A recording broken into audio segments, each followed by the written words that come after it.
birthday, Ed. Ed.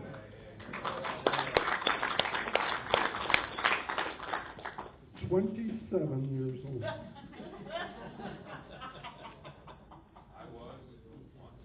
Our guest speaker tonight is Dan Peterson.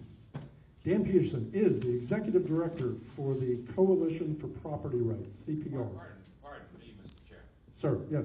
Can we bring up ideas that we might have that we would like to keep 912 look into this? We're going to, not tonight, but we're going to move in that direction, I think. I'm sorry for pointing. I'll do my Bill Clinton thing. We're going to, yes. Okay. Not tonight, but yes. I don't want to interrupt you, but Thank you. I need to interrupt you. Now I have to start over. Dan Peterson is the Executive Director for the Coalition for Property Rights, a nonprofit advocacy movement working to promote and protect private property rights. CPR was founded in 2001. Dan has been deeply involved in the Central Florida business and political communities since 1999. Before coming to CPR, he worked in both the Florida Senate and the Florida House as a legislative assistant. Somebody didn't turn off their phone. Prior to that, he was a public affairs manager for Sprint. His responsibilities included lobbying, community affairs, and serving on numerous boards. Before moving to Orlando in 1998, Dan served as Campus Crusades Director of Affairs for Eurasia, the former Soviet Union. During his 14 years of residency in Moscow, Russia, Dan traveled extensively as a popular seminar leader and conference speaker. Dan is also a former recording artist with SSS International Records. You can hear him on Spotify.com by putting in The Gears, as Geers, into the search engine. He still performs at various venues around Central Florida, performing light rock, pop hits from the 60s on. He can be found on Facebook at Daniel Plays Music. I don't think he'll be focusing on that part of his life tonight. Welcome, Dan Peterson. Coalition for Property Rights.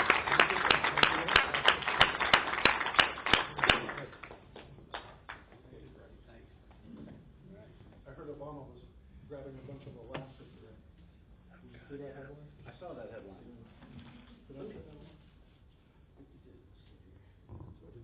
Check. Is it better if I speak into this microphone, or if I just come out here and speak to you like this? Without the microphone? I just find it's a little muffled, so if you can hear me okay, and I'll speak up. And then I don't have to hold this either. That's great.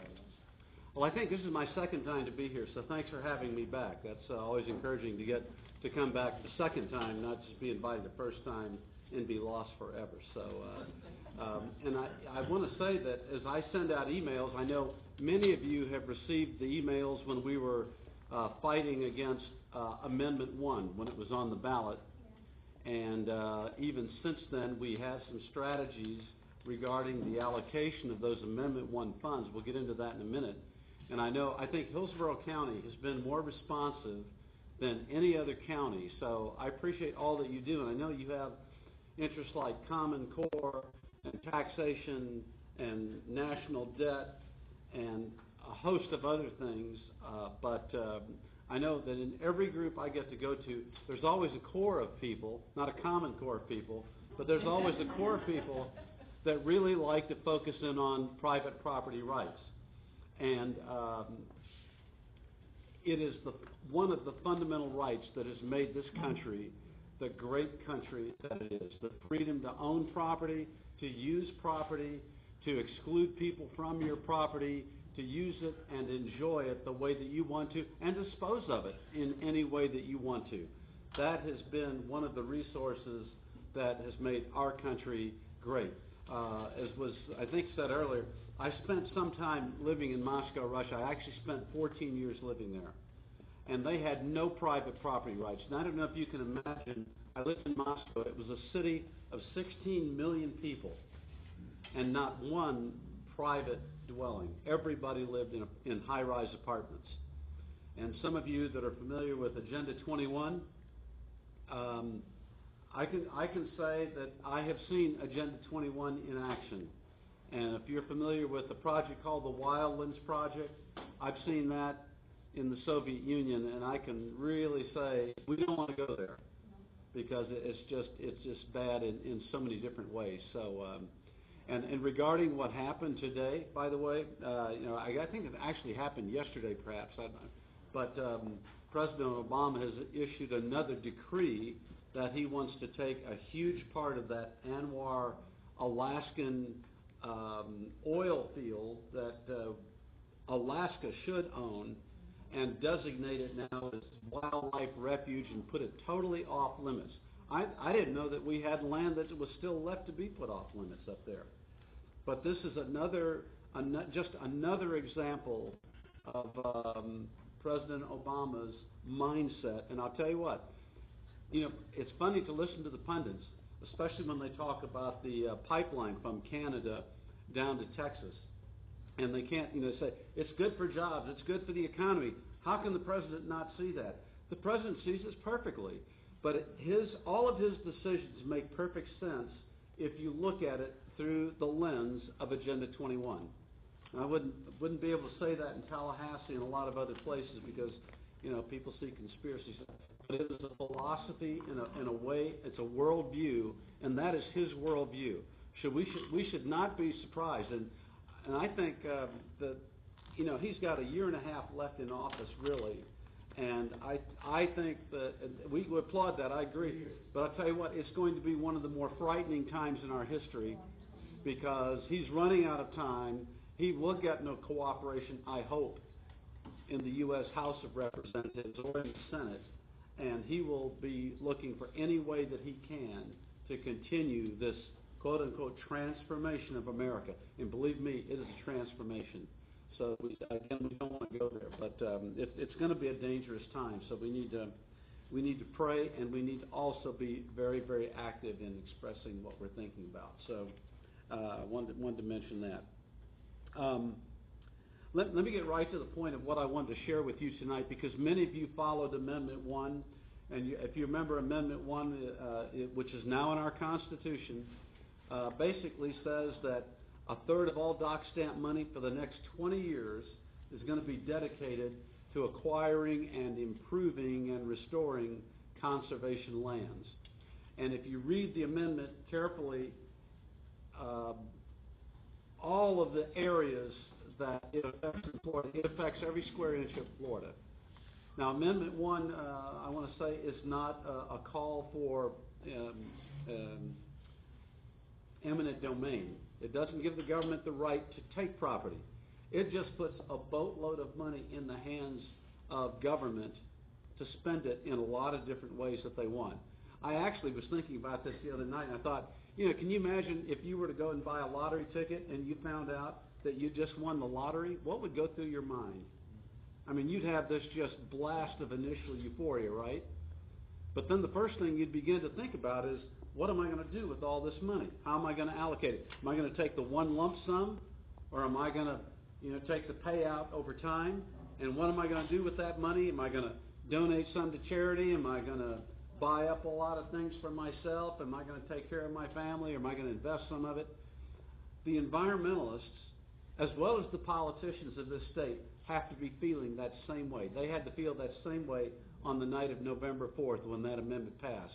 Because it is estimated that that amendment is going to put more than $20 billion into the hands of our state government for allocation. So we lost the vote. It's in the budget. But the question is, how will the money now get divvied up? And it really is. It is a winning lottery ticket, and it's a lot of money. And 2 committee weeks have already been held in Tallahassee. And I will tell you, people are talking and planning.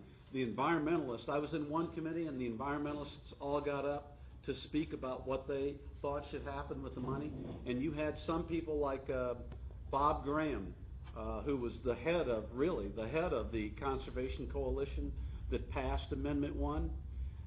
We have him on videotape saying, we want to take the money and bond it. That means we want to borrow money from the taxpayers in lieu of the anticipated income of dock stamps for 20 years, We want to borrow all that money and buy up as much land as we can. And he said, because the land might not be there later. I don't know where the land's going to go, but that's what he said. Oh, is that for global warming?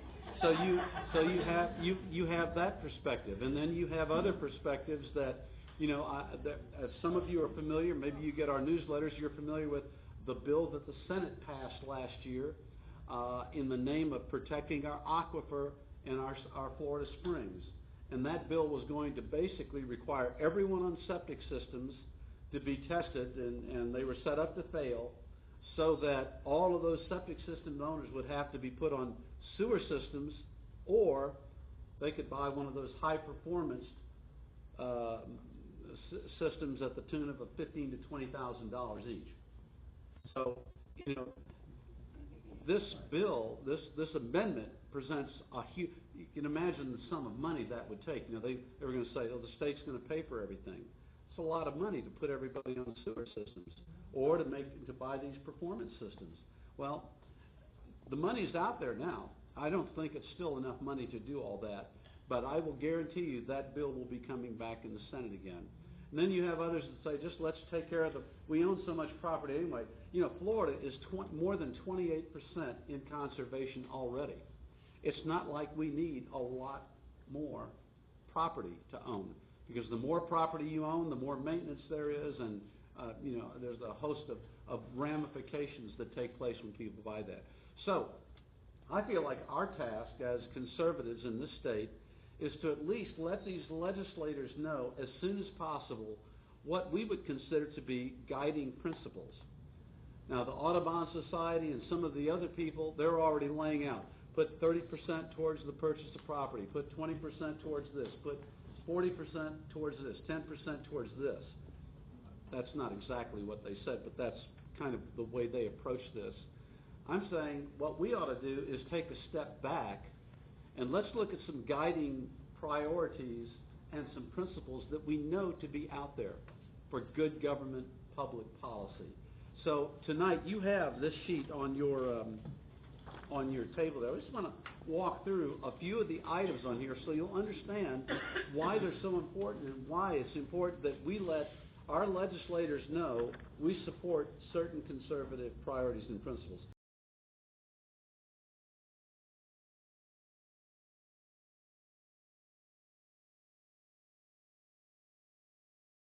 It's not like we need a lot more property to own, because the more property you own, the more maintenance there is, and there's a host of ramifications that take place when people buy that. So I feel like our task as conservatives in this state is to at least let these legislators know as soon as possible what we would consider to be guiding principles. Now, the Audubon Society and some of the other people, they're already laying out. Put 30% towards the purchase of property. Put 20% towards this. Put 40% towards this. 10% towards this. That's not exactly what they said, but that's kind of the way they approach this. I'm saying what we ought to do is take a step back and let's look at some guiding priorities and some principles that we know to be out there for good government public policy. So tonight you have this sheet on your table there. I just want to walk through a few of the items on here so you'll understand why they're so important and why it's important that we let our legislators know we support certain conservative priorities and principles. By the way, you'll notice that this is on a piece of paper. It doesn't have the name Coalition for Property Rights. It has the name James Madison Institute. It is their issues commentary. The Coalition for Property Rights and the James Madison Institute for a number of years has had a common board member, and we have actually engaged in a lot of cooperative projects with them. They are doing some organization within their think tank to set up centers for different issues. They right now have people that are focused on an educational public policy center, and they're interested in setting up a public policy center for health care. And we are in the process of working with them and becoming the James Madison Institute Public Policy Center for Property Rights. and this is going to elevate our visibility because the James Madison Institute is the oldest and the most respected conservative think tank on good public policy in the state of Florida and in a lot of places along the East Coast. So that's good. What I like about it is I will be able to tap into their resources. It's going to free me up from a lot of bureaucracy and stuff that I don't like to do and I don't do a real great job at, so I can get out here and be with people like you where the rubber really meets the road.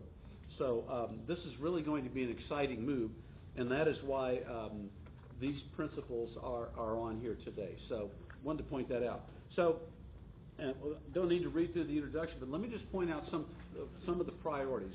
One of the priorities that we would present to a lot of people is take some of this money and let's make sure that we maintain and manage the conservation lands that are already under state control. Now, the federal government owns most of the land of the Everglades and land in other places of Florida, but our state owns about 17% of the state, and it's in conservation already.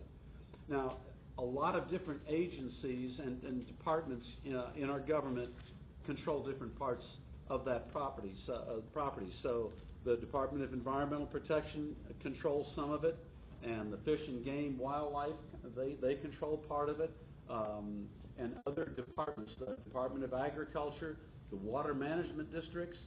There are all of these entities that are swirling around that all want to go out and buy more property. Almost all of them have said they never have enough money to maintain and manage the property properly.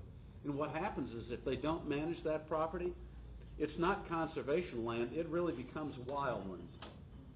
It's uncared for, and that becomes a fire hazard. It opens up Florida to invasive plant species that come in and take over things. I don't know if you read about some of the bear problems we're having over in Central Florida right now, but all that kind of stuff happens when lands are not maintained and properly managed. So one of our pleas here is say, let's make a priority. Let's fix these things. Let's take care of the property we own. A second issue that we have is this. Let us set up some people are saying, man, the springs need restoration. Some of our surface waters are in trouble. Some of our properties are polluted.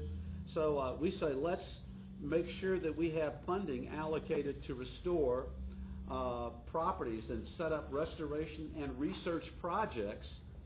And by the way, let's base those decisions on real science. Last year in the Florida legislature, I think I mentioned a little while ago that there was this bill in the Senate to protect our springs and waters. Well, who doesn't want that to happen? We all want that. But they were primarily saying the real problem, the source of the pollution in our state, nitrogen pollution that leads to all this algae blooms and things like that, they were saying it was septic systems that weren't working very well.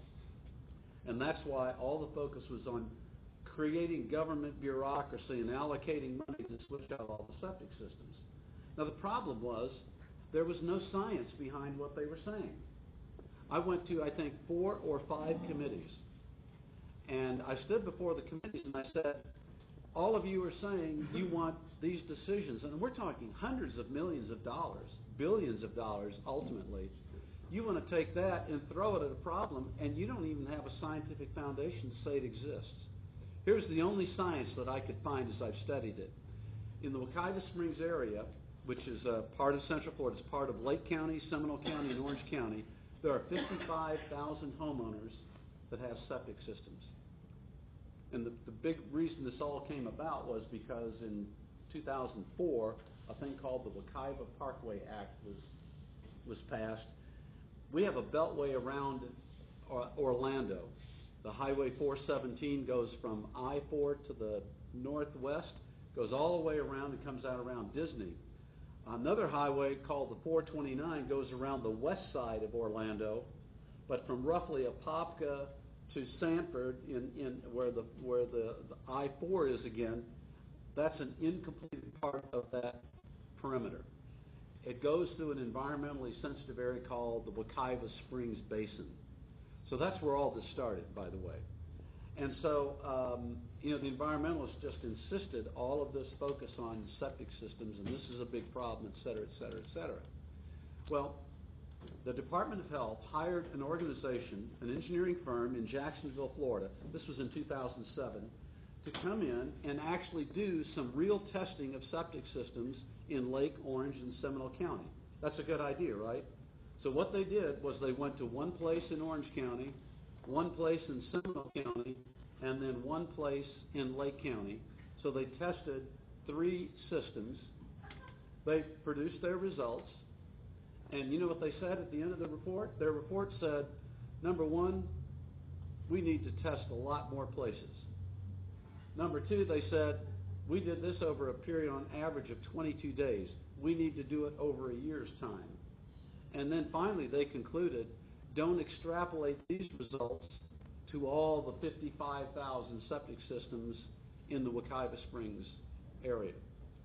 Another study came along that was considered to be the holy Bible of what we needed to do to fix this environmental problem. And guess what they alluded to as the real science behind their conclusions to switch out all the septic systems?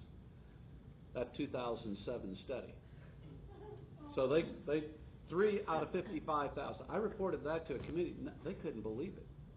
And in one committee, after I said this, one of the representatives on the committee raised her hand. She said, Mr. Chairman, would you, I was wondering if there's anyone here from the Department of Environmental Protection that can either confirm or refute what Mr. Peterson just shared with us.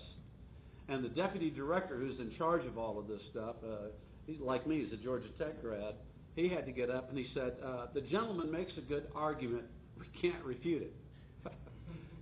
So in spite of the facts, though, all of these senators continued to vote for this bill. And Senator Brandis is one of your senators right here. I can't remember who the others are locally. But they all voted unanimously. And I asked some of them, why did you vote for this when you know there's no science behind it? Well, our leadership wanted to at least get this bill passed in the Senate. We knew it was going to fail in the House, but we just were trying to be cooperative and help each other. That's the way politics works sometimes. So it's something we have to be highly aware of. But there is still no science. Now, I want to tell you, here's some good news, by the way, and I'll come back and report on this later on. An official I saw this guy who is the deputy director of DEP at a conference this summer, and I said, Drew, why don't we just do a snapshot project? Let's get some people to dig some wells under some real septic systems, and we'll help set it up. Let's see what's really going on underneath these septic systems. Because no one had gone underneath them except for these 3 sites. Let's do some more studies. So he said, oh, no, we're not going to do that. We have a tracer study all planned.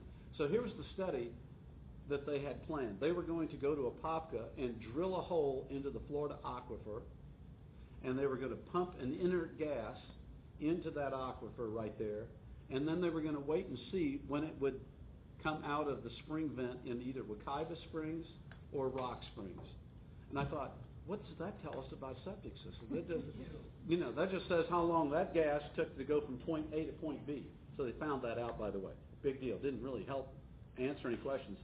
So I was at the drill site where they were drilling this hole in Apopka, and I talked to the engineer, and I said, here's what we ought to do in this area because this is the real issue. These septic systems, nobody knows the truth about them.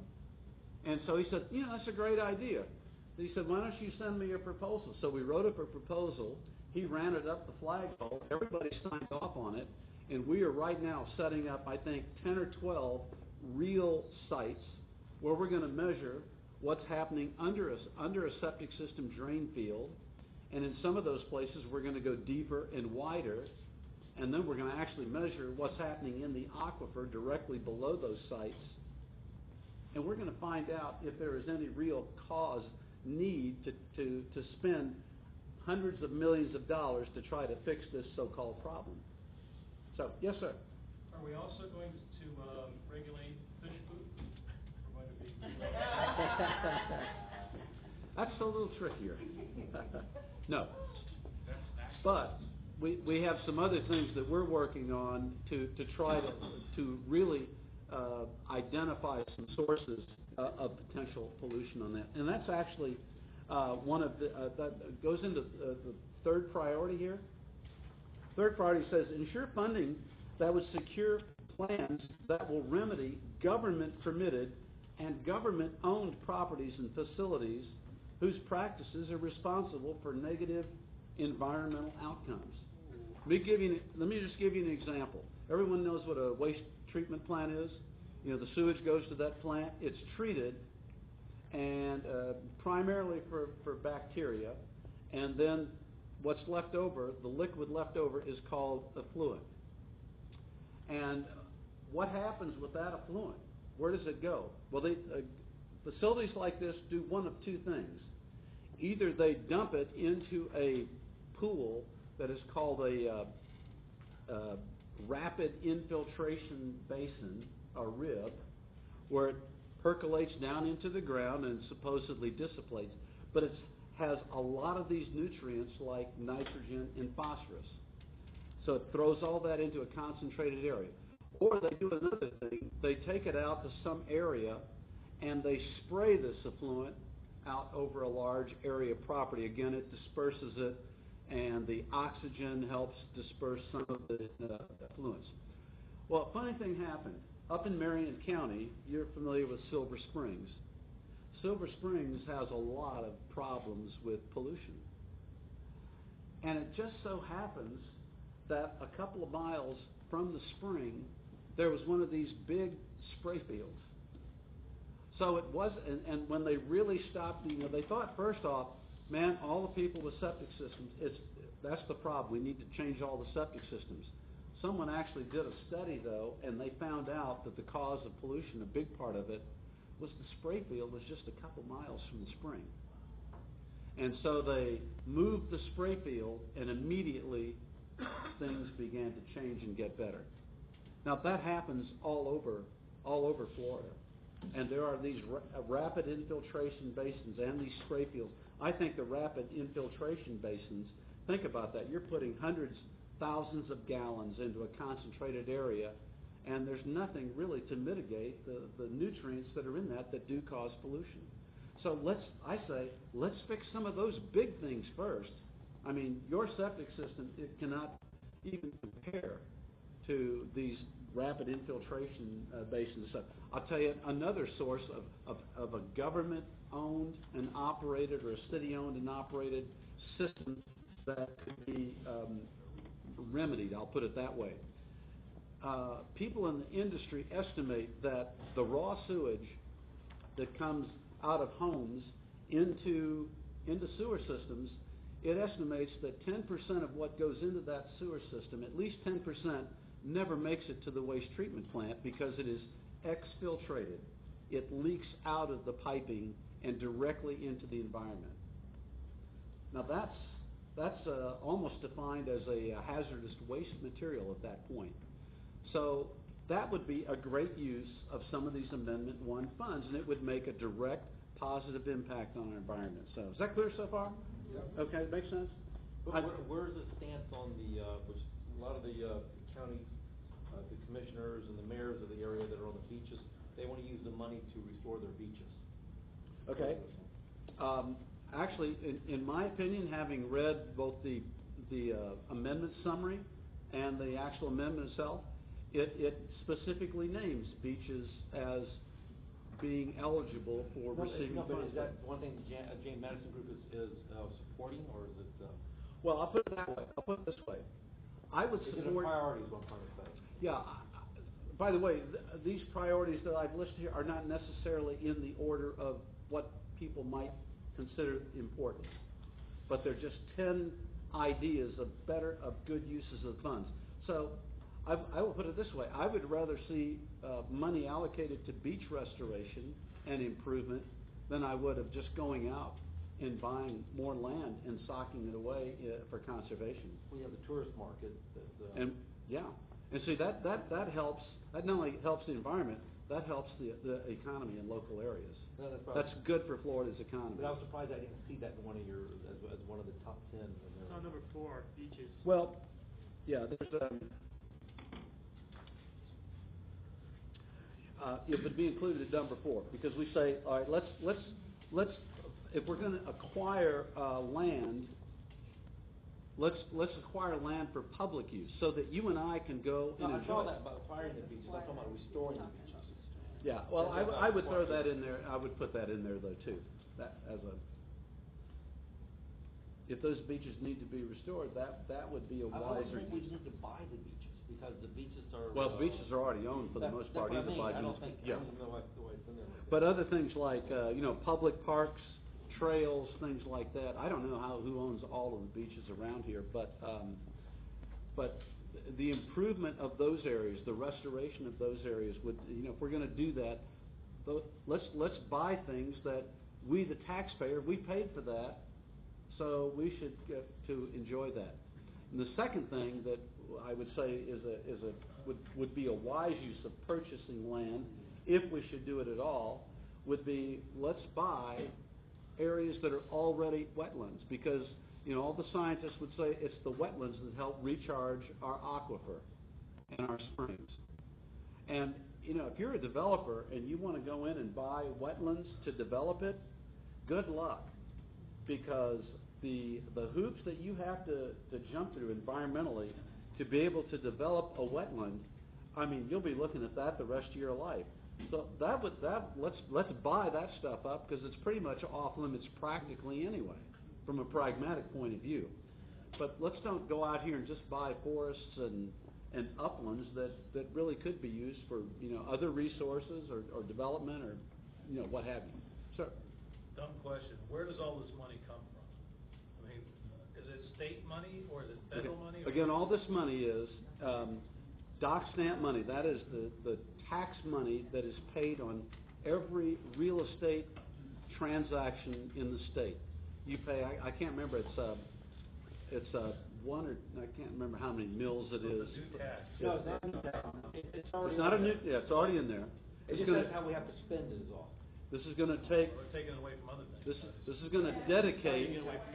This is going to dedicate that revenue for the things listed in Amendment 1. And over 20 years, they're saying more than $20 billion. Next year, it is estimated it will be somewhere in the neighborhood of $700 to $750 million, and it's estimated that this is going to increase over time. So that's it. A priority number 5 here, just to point out. We should use funds that have the potential to increase things like water retention, water storage, and other uses that would be good for our economy. One of the big talks around this state, and rightly so, and by the way, Secretary Adam Putnam, our Secretary of Agriculture, really has a good perspective, I think, on Florida water. He's really has a good vision and perspective. But, two issues. Do we have enough water in Florida to last us?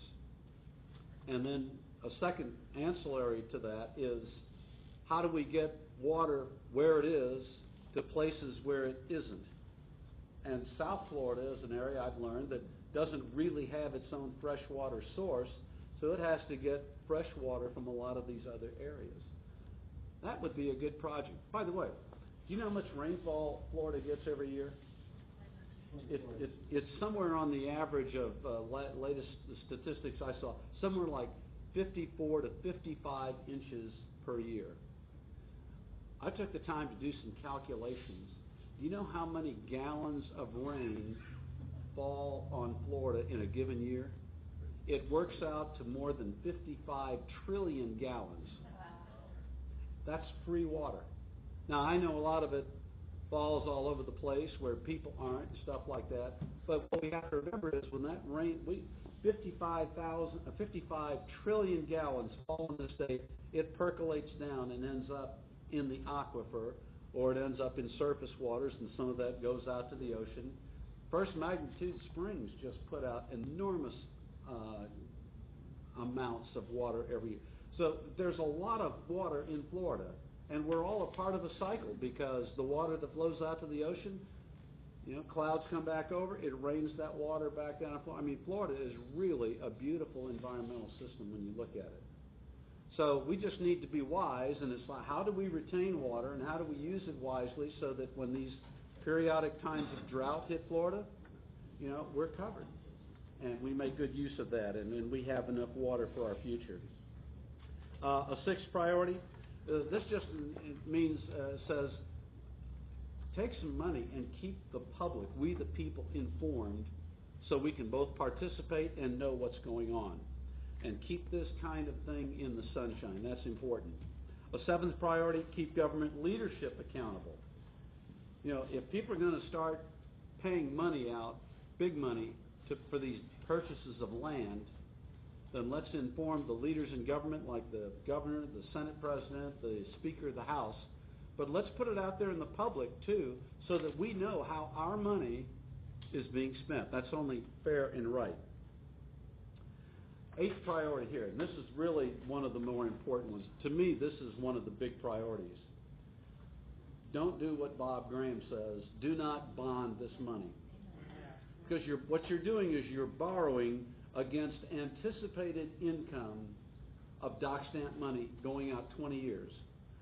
My question is, well, that's great, but let's suppose you sell all those bonds, and then all of a sudden, 2009 and 2010 recession type hits again, and we don't have the dock stamp revenue that we anticipated. Who picks up the tab to pay for those bonds? That's going to be you and me again. They'll figure out a way to do that. So let's keep the economy in Florida stable and not extend ourselves into debt that might get us into trouble.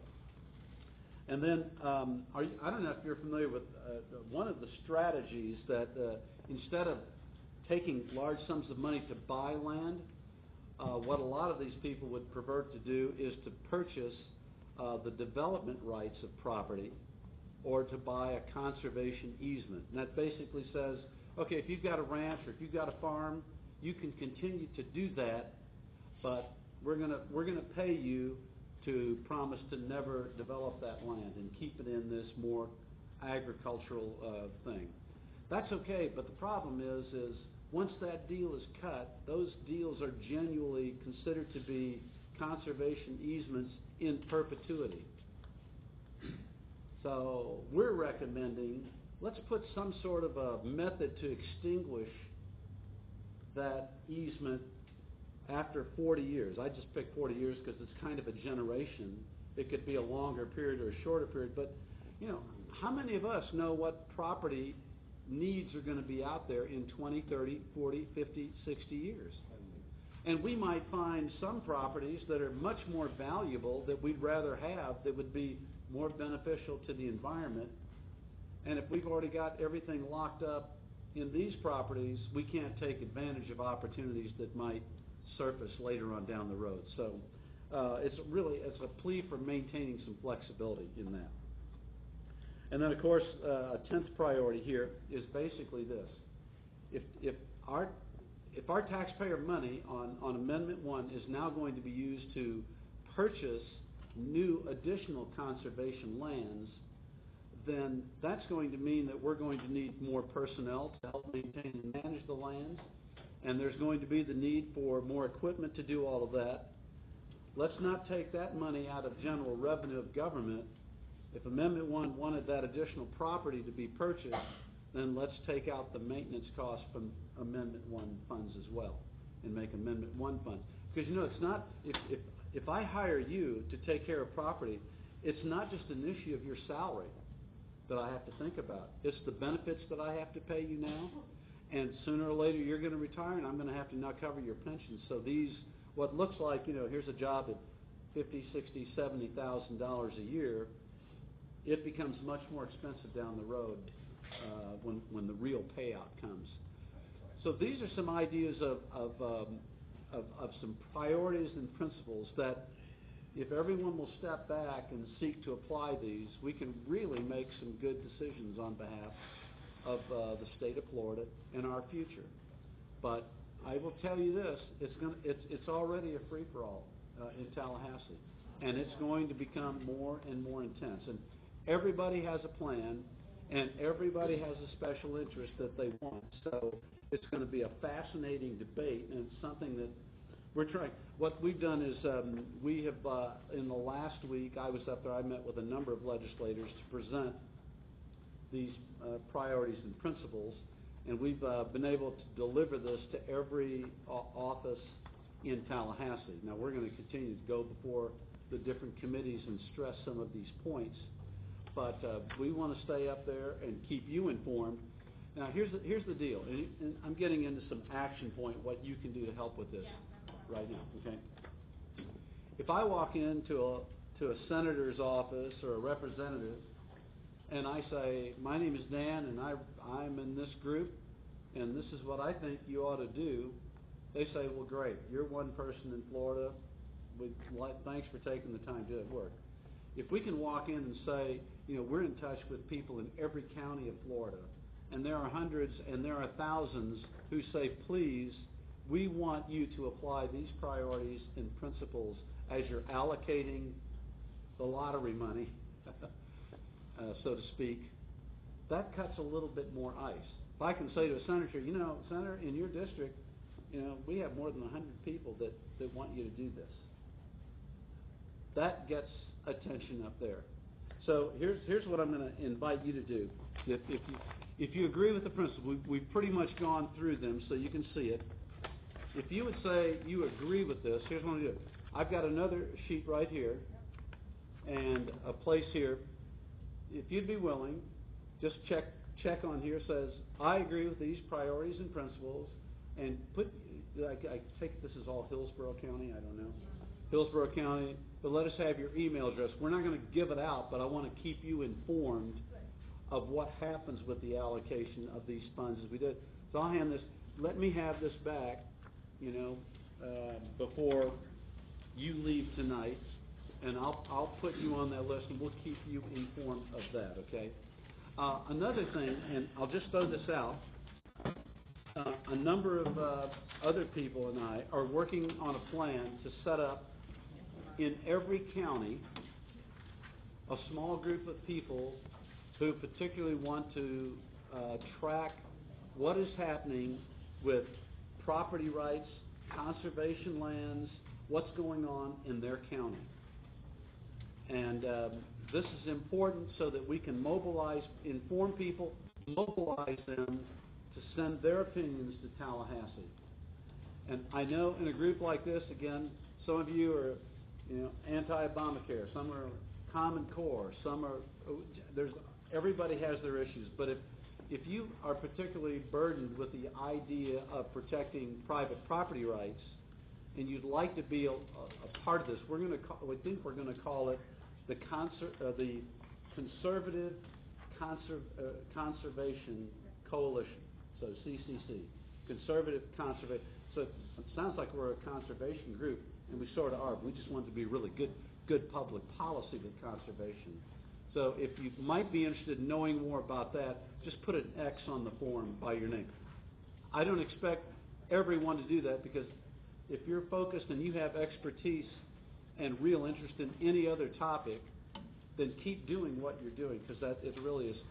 But in a group like this, there might be 10% of you that you're really interested in this type of issue, and we'll get back to you with things that we can do. What we're hoping to do is provide some training and ideas as to what you can do at your county level to hold government officials accountable for good public policy regarding land. And it will go way beyond just the allocation of Amendment 1 funds, because it gets into your comprehensive plans, and then this thing called the Future Land Use Plan, and I mean there are just layers and layers and layers of complicated bureaucracy that are really designed to do what I see happening at the federal level.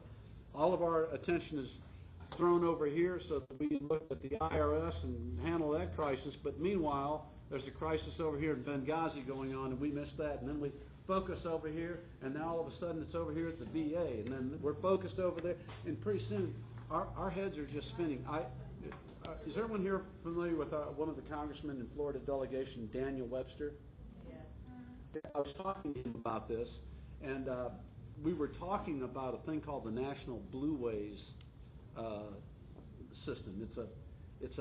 The idea is this: it originates in the Department of Interior, and what they do is they get stakeholders, which are always just the environmentalist groups, to write the Department of Interior to say, we want to have our river, whatever that river is, named a Blueways system. And what it does, then the government doesn't employ them, but it gives them money and resources to create all of these regulations over not just the river, but the entire river watershed. So they get control over the regulation of water and land, things like that in a whole system. So I was talking to him about that, and then I mentioned there are 2 or 3 versions of this. And he said, listen, he said, right now in Washington, he said the administration, he said it's like we're inside the circle of wagon trains, and the Indians are firing so many arrows at us, we can't stop them all. We can't keep up with all of them. And it's a strategy to confuse and divert attention. So we're trying to winnow that out a little bit and say, here are some priority things that we can work with. So if you'd like to be a part of that, just let me know. And we'll keep everybody informed, but if you'd like to really help focus on that would be great, okay? I'll be around if I can answer any other questions later on, or right now, whatever you want to do. So. I think there was an email that went around, and those names would have been on this, going to the same database, right? Some of you already have returned emails, and really appreciate that, and we're collecting. I think we've heard back from, 35 out of 67 counties. And I know I've got friends in at least 10 more counties that I haven't, I just know people are busy and getting over the holidays and things like that. So for those of you that may have already sent this, I don't need you to redo that tonight, but thank you for already participating. But if you'd like to keep up with that, that'll let me know to be in contact with you. By the way, please make sure when you write that out, write it really plainly, because one letter in an email will force it to get kicked back if I don't get it correctly, okay? We get that demon message. I'm not sure what exactly that is. Anyways. But thank you for what you're doing on all the fronts. There's a lot of battle fronts, and I really do think this next year and a half, until we get to 2016, it's going to be a very intense, a very frightening time. So, Thomas Jefferson said, the price of liberty is eternal vigilance, and,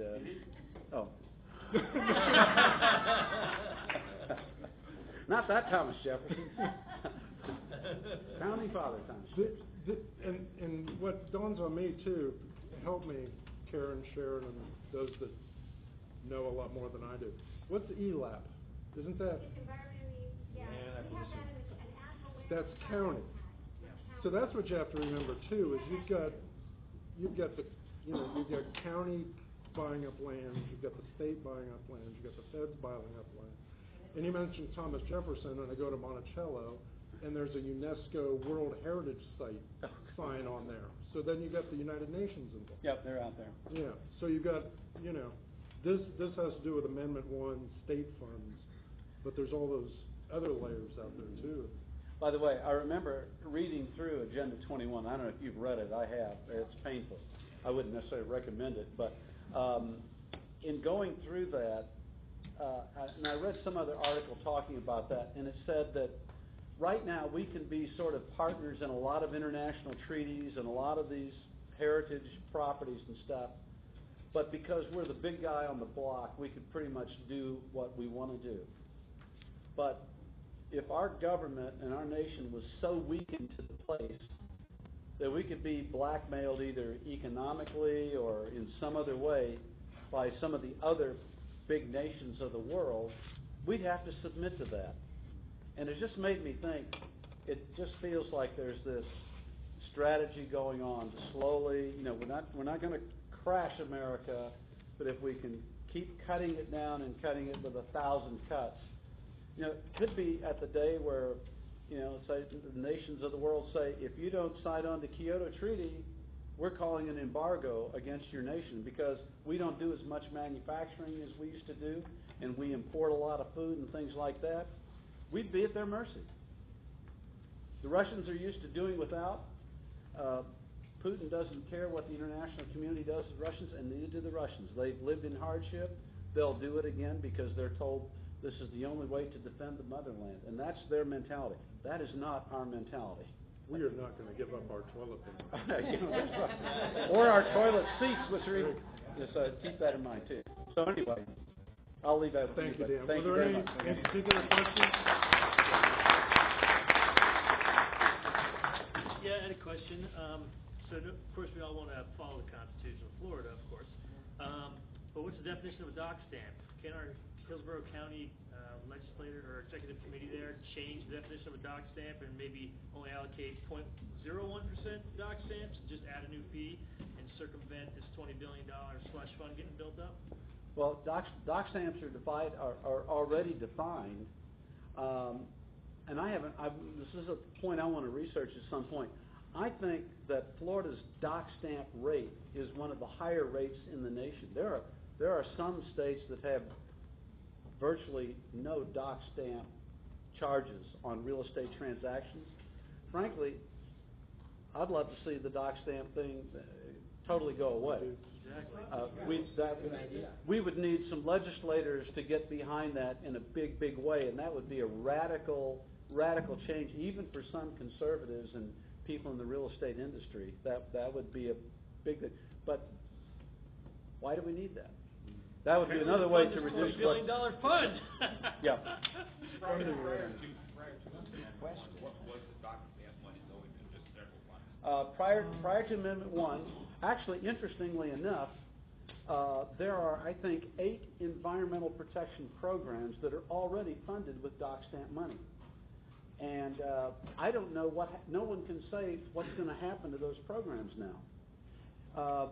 Part of that money, went into a fund called the Sadowski Funds, and that was funding set aside for affordable housing, whatever that is. So I don't know what will happen with that, but that is already, a lot of programs are funded. I read one article that said these people may be sorry they tied themselves to a third of dock stamp money because it's potentially possible they were getting more money through general revenue in the state budget than they will with the dock stamp money. Of course, they'll probably try to make a plea for additional funds on top of it, and I just saw that Governor Scott wants to allocate hundreds of millions of dollars now to helping to restore the Everglades, which that seems like a project in perpetuity. When does the Everglades get restored? My goodness. As soon as all these poor people have all their problems solved with the welfare programs. $3.5 trillion allocated in the last 5 years under Obama to fix all the woes of everybody on welfare. We still got poor people, still got homeless. So you can't fix.